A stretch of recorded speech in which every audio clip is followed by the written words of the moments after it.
Good morning. അമ്മേ, പൂമുഖത്തേക്ക് 1 black ടീയാ?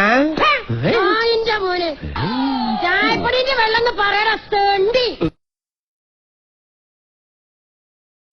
നീ ആരടാ എന്നോട് എതിർക്കാൻ? ഇങ്ങോട്ട് ഇറങ്ങി വാടാ എരപ്പാളി. തന്തക്ക് പിറന്നവനാണെങ്കിൽ ഇറങ്ങി വാടാ. ഒന്ന് പോവാടാ മരമാക്കി പോയി തരത്തി പോയി കളിക്കടാപ്പ.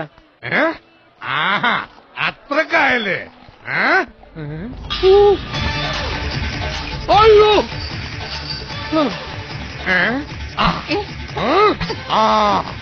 ഞാനെന്താ ഈ കാണിക്കണേ?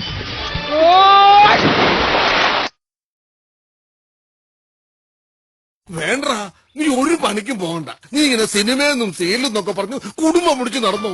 ഞാൻ ചത്താലും എന്നെ ചാവുമണി അടിക്കാൻ പോലും നീ പോകരുത്. എന്റെ കർത്താവേ, ഇങ്ങനെ പാഴ്വിത്തിന് നട്ടുവളർത്തിന്റെ പ്രായചിത്തമായി ഞാൻ ഏതെങ്കിലും പൊട്ടകൾക്ക് ചാടിച്ചാവും. നോക്കിക്കോ.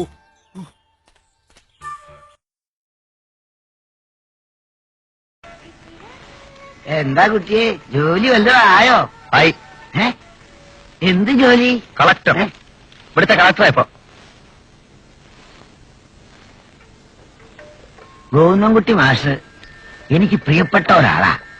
അങ്ങയുടെ മകൻ ഒരു ജോലിയില്ലാതെ തെക്കും വടക്കും ഇങ്ങനെ നടക്കണ കണ്ടുകൊണ്ട് ചോദിച്ചു പോയതാ. അത്ര വിഷമം തോന്നെങ്കിലേ ഒരു 100 രൂപ ഇങ്ങാത്ത. 100 രൂപയോ? അതെ, കഞ്ഞി വെച്ച് കുടിക്കാൻ. വെളുപ്പിനാവുമ്പോ ഇറങ്ങിക്കോളൂ, ഉപദേശിക്കാനും ശാസിക്കാനും ഒക്കെ. അതിന്